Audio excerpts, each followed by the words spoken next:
Mais j'ai beaucoup l'espoir. Je pense que dans chaque Congolais, il y a quand même un humain. C'est des gens qui croient beaucoup, qui prient beaucoup. J'aimerais tellement que cette prière-là, ils la mettent dans leur cœur. Ouais. Pas simplement dans les mots, dans les phrases de tous les jours, mais surtout dans l'action. Et ça, je suis très... comment on dit ça? J'ai l'espoir. Ouais.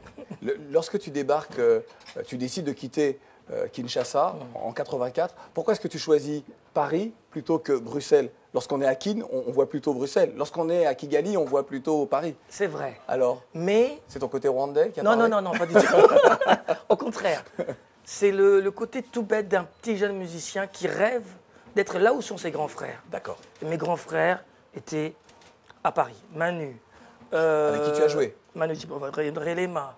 Avec qui tu as joué? oui. C'est même avec lui que tu as commencé, on peut dire, à Paris. C'est vrai. Relema, un grand monsieur. Très grand monsieur. Très grand artiste. Akendengue, le fait Francis Bébé, paix à son âme. Ouais. Tous ces gens-là, j'ai dit, je vais être là où ils sont. Et c'était l'image de la Tour Eiffel. Je croyais que j'allais habiter là en bas, mais bon, Ouais. c'était ailleurs, mais c'était là que je rêvais d'être. Ouais, alors, Mister D, si vous demandez à Lokwa de vous raconter des histoires, quelques anecdotes comme ça, croustillantes sur son arrivée à Paris, ce qu'il croyait en arrivant à Paris, je peux la raconter parce qu'il l'a raconté Oui. 10 fois, 100 fois. Ça, c'est Par exemple, il était intéressant. persuadé qu'au pays des Blancs, lorsque l'on vient devant le distributeur d'argent, on appuie sur le bouton, l'argent L'argent sort. tombe. Ah oui, Et pour lui, c'est l'argent. Tu appuies sur le bouton, l'argent sort. Mais en principe, ça devrait se passer comme ça. Et normalement. ça se passe comme ça, sauf que c'est ton argent. Voilà. Et tu sais, la grosse surprise, c'est l'autre. Ouais, c'est-à-dire. Je suis allé aux toilettes, il fallait mettre l'argent. Ah, Ça, et là, tu te dis, gros, là, c'est c'est la Non, non, il y a un truc. Gros, qui va c'est pas. la meilleure déception. Ouais. Ouais. Mais bon, Alors, je voudrais citer quelques noms également avec qui tu as travaillé dans cette capitale française. Nana Mouskouri, Ouais. Myriam Makeba, paix et son âme. Chico César également. Javan, tu vois, les Brésiliens étaient déjà là. Ouais, ils étaient déjà là. Tu vois, hein, finalement, on comprend que tu sois après parti au Brésil. Francis Cabrel, Noah, Adjaro, Koffi Olomide, Geoffrey Oriema, Adjaro. Bisso Nabisso, Jean-Louis Aubert, Catherine Lara, Enzo. Ouf, on applaudit s'il vous plaît. Il n'y a pas de Johnny Hallyday là-dedans? Non, il n'y a pas de Johnny Hallyday. Y a pas de Johnny- Qu'est-ce que ça veut dire? Non, j'aime Il n'y a pas notre Johnny national. Attends, attention. Non, sérieux. J'ai J'aime- interprété mais oui. Johnny quand j'étais môme au Congo. Oui, J'ai gagné de l'argent avec ces chansons. c'est pas vrai. Ah bah ouais. Avec les chansons de Johnny Hallyday? Ah oui. Tu as plagié Johnny. Ah bah oui, mais pas avec la même voix. Ouais. Il a une voix incroyable. Ça donne quoi? Vas-y, fredonne-nous un petit Johnny Hallyday là. Quelque chose, une chanson de Johnny Hallyday. Juste comme Oh Marie, si tu savais. Je ne vais pas faire avec sa ça. Je voix. la connais pas celle-là. non. Tout d'un coup, ça a une autre consonance. Ouais, une ouais, autre non, atmosphère. tout de suite. Tu as vraiment, toi, connu la grande époque de ce que l'on a appelé la world music, ici, en France. Alors, tu reviens, comme tu nous l'as confié tout à l'heure, tu reviens en France. On parle plus de world music. On a le sentiment même que le monde musical a oublié cette période-là, c'est les années 80. Et on parle de nouvelle scène française. Et on s'aperçoit que cette nouvelle scène française, elle oublie tous les artistes afro. As-tu eu ce sentiment-là? Est-ce que tu vois ça? Est-ce que tu ressens ça? C'est une question complexe. Ouais. Disons que je suis partagé. Je suis partagé entre dire qu'on est en France, il y a des Noirs qui sont français, Ouais. qui doivent normalement avoir leur place. Souvent, c'est délicat. Il y a Ouais. aussi des Français qui sont noirs. Oui. Ouais. Et puis des Africains qui sont là, qui ne sont pas chez eux. C'est délicat de dire, tiens, on veut une place. Mais en même temps, moi je dirais Mais s'ils ne plutôt... sont pas chez eux, c'est parce qu'ils ne payent pas le loyer. C'est ça pas aussi. vrai, Mais ils payent si. le loyer, ils payent les Mais impôts et non. tout ça. Ils Il payent faut beaucoup de payer choses. le loyer. Ils payent. Ils payent. Ouais. Paye le loyer, paye le- Non, je crois qu'il y a moyen de faire une sorte de balance qui n'existe pas actuellement. Ouais.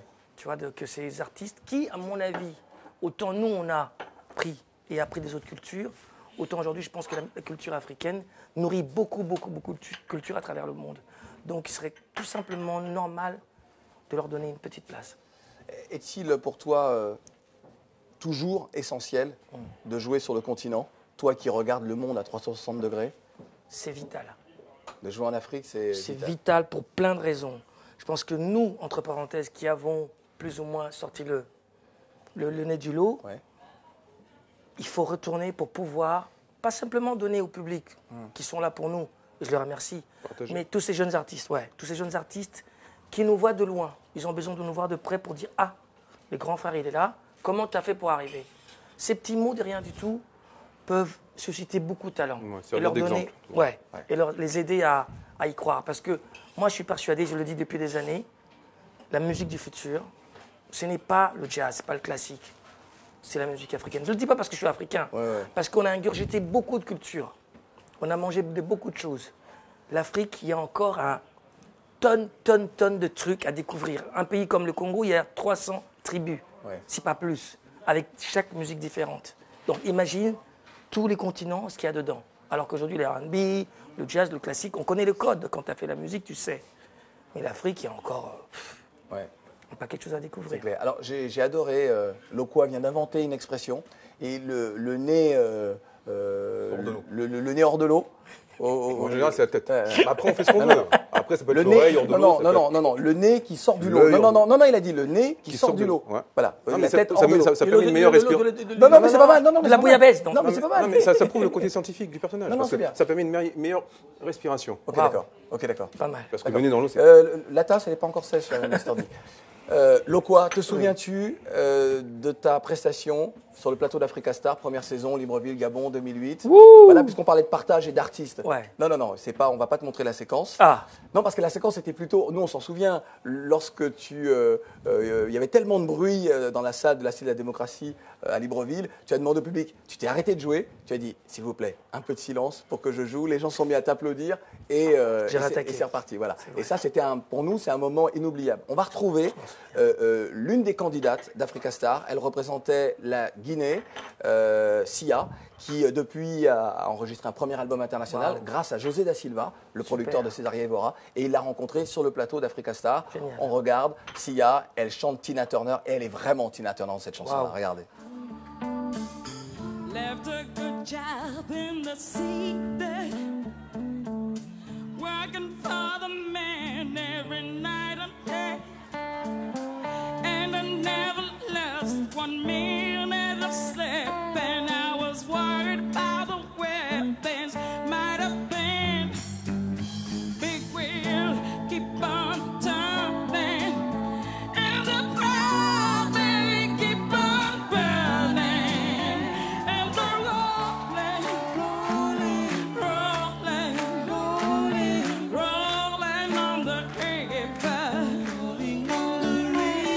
playing a lot of flats in Memphis, bought a lot of band down in New Orleans, but I never saw the good side of the city till I hitched a ride on the riverboat Queen.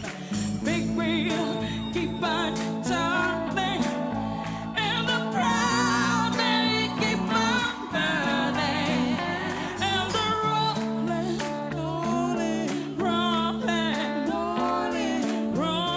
on the river, rolling on the river, and the rolling, yeah, rolling on the river, rolling on the river.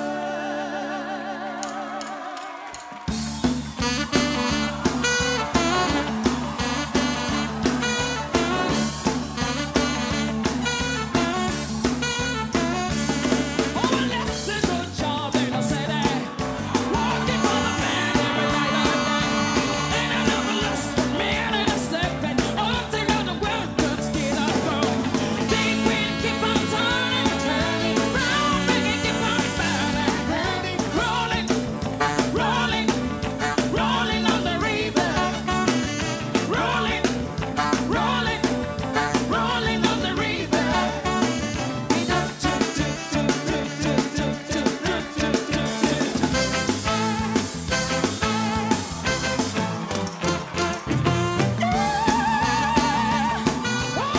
Ça va, François?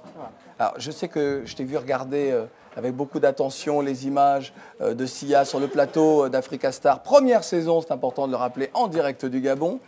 La musique, le monde de la musique n'a pas de secret pour toi. Je sais que tu es un mélomane, voire même un bon danseur. Non, Je le répète là. Non, comme ça, non. C'est qu'on nous entend, on n'est Oui, pas tous les oui, deux. oui, c'est vrai. Ah oui, nous ne sommes pas tous les deux. Non, mais c'est vrai. Alors, l'image qu'on a de toi, c'est celui d'un spécialiste de l'Amérique. De l'Amérique du Nord, des États-Unis pour être précis. On se souvient de toi parce qu'on t'a vu sur tous les plateaux de télévision de France et donc à travers le monde grâce aux chaînes satellitaires qui, avant l'élection, durant la campagne américaine, tu nous expliquais ce qu'était cette Amérique de ce début du XXIe siècle, après l'ère Bush. Tu nous as présenté ce Barack Obama. Tu as été un des rares, pour ne pas dire le premier, à miser sur la victoire de Barack Obama. Que reste-t-il en 2011 du mythe Barack Obama ? Dans toutes les familles aux États-Unis, c'est-à-dire qu'à chaque fois qu'on pense à Barack Obama, on pense aux grands-parents qui se sont battus pour que ça puisse arriver. Ouais. Et puis on pense à ses enfants. À chaque fois qu'un enfant revient avec un bulletin scolaire un peu mauvais, il dit c'est la faute au blanc, on peut lui dire ton président est noir. Donc ça veut dire que c'est un formidable espoir pour toute une communauté et au-delà d'une communauté, parce que Barack Obama, c'est un discours d'ouverture. Maintenant, ce qu'il en reste aux États-Unis, ce qu'il en reste en France, surtout en France, il n'en reste pas grand-chose. Parce qu'en France, on a vécu Obama par procuration. C'est-à-dire que pendant toute cette période, les gens se sont dit, est-ce que ça va provoquer quelque chose ici ? Or, aujourd'hui, on voit que ça ne bouge pas tellement. Et puis, Le Pen au premier tour. Enfin, il y a des choses qui sont très, très loin d'Obama aux États-Unis. Là. Alors, ce qui est étonnant, c'est vrai, c'est la question que je voulais te poser. Que reste-t-il, pour le coup, aux Français qui sont passionnés pour cette victoire d'Obama, qui ont même posé la question, peut-il y avoir un président noir en France ? Aujourd'hui, on est un peu, là tu viens de dire, Marine Le Pen, donc au premier tour, c'est pas encore entériné, ce ne sont que des sondages. On a le sentiment que tout le monde prend ça pour argent comptant. Ça veut dire que cette France n'a pas regardé ce qui se passe ailleurs, mais elle a peut-être peur de ce qui se passe ailleurs et elle se replie. Elle retourne sur ses terres ? Ça veut dire qu'on ne va pas calquer le modèle américain. Donc, on ne va pas dire « yes, we can », faire « c'est possible aussi en France », ça ne marchera pas comme ça. Mais ça veut dire qu'il y a une génération… justement, le modèle américain ne peut pas se transposer au modèle français. C'est impossible. Il n'y a pas de structuration d'une communauté noire en France comme il y a aux États-Unis. Enfin, on a des modèles très, très différents. Simplement, il y a la question de l'identité qui n'est pas suffisamment posée. Pourquoi Marine Le Pen est si haut ? Parce que depuis 40 ans, il y a un parti qui s'appelle le Front National qui dit aux Français, voilà ce qu'est ce pays, voilà ce qu'est la France. Et dans sa tête à elle, Marine Le Pen, la France, c'est des Blancs, c'est des chrétiens, alors maintenant c'est des laïcs, et elle propose quelque chose au pays.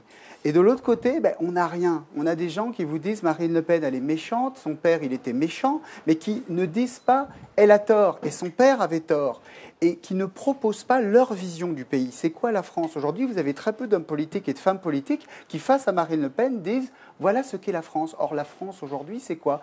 Ça veut dire que face à Marine Le Pen qui dit il y a d'un côté les Français et de l'autre côté des Noirs, des musulmans, que sais-je encore, il faudrait collectivement tous que l'on puisse dire nous sommes tous Français. Et nous sommes tous Français, pas seulement Français, nous sommes Français et Corses, nous sommes Français et Sénégalais, nous sommes Français et Antillais, mais nous sommes Français. Et personne ne doit nous dire aimez là ou quittez là, vous voyez ce que je veux dire. Mais partez en bateau. Voilà. Alors oui, partez en bateau. Oui, François Durper, je te présente Mister D. Notre barman. On ne pas se connaître. Oui, exactement. Ah, d'accord, parce que vous vous connaissez un peu, d'accord. On danse ensemble. D'accord, c'est ça. Tout à fait. Les soirées un peu arrosées et tout cela. Nous parlons de choses sérieuses. Non, là, sérieusement, non. On parlera de vos soirées peut-être. Non, c'est un personnage que j'admire et que je respecte. D'accord. Et il a eu le mérite, alors je m'essayais un jeu de mots facile, d'avoir été effectivement, comme vous l'avez indiqué précédemment, celui qui a repéré, d'où le nom Durper. Oh, d'accord. Le fameux Obama. On lui a déjà fait. On peut applaudir Mister D. On a dû le faire 10 fois à l'école. Non, jamais. Non, jamais. D'accord. Aujourd'hui, on parle beaucoup justement en France, au regard des propos tenus par certains, de liberté d'expression. Ce qu'a dit Éric Zemmour, ce que peuvent dire les uns et les autres sur les plateaux de télévision, on a le sentiment que véritablement tout le monde se lâche. Est-ce la montée du Front National qui permet aux uns et aux autres, qui déculpabilise, qui désinhibe comme cela ? Ou est-ce que finalement c'était tellement sous-jacent, c'est une cocotte minute qui explose aujourd'hui ? Déjà, il ne faut pas confondre la liberté d'expression et la libre expression des préjugés, ce qui n'est pas exactement la même chose. SOS Racisme m'a demandé de témoigner au procès d'Éric Zemmour, et l'avocat qui a été condamné. Et moi j'ai dit une chose toute simple, à un moment donné dans le procès, j'ai dit la plupart des trafiquants sont juifs. Est-ce que c'est une phrase antisémite ? Bon, et je crois même avoir vu la présidente faire un petit signe de... Bon, eh bien, la plupart des trafiquants sont arabes ou noirs. C'est une phrase raciste. Zemmour, il n'y a pas de souci, c'est du racisme. Le dernier en date, vous avez suivi d'ailleurs l'affaire, c'est l'affaire Guerlain. Ouais. Et puis récemment, John Galliano. Ouais. D'ailleurs, John Galliano, il a déconné. Il aurait mieux fait de dire les Noirs sont cons, je sais pas quoi. C'est vrai.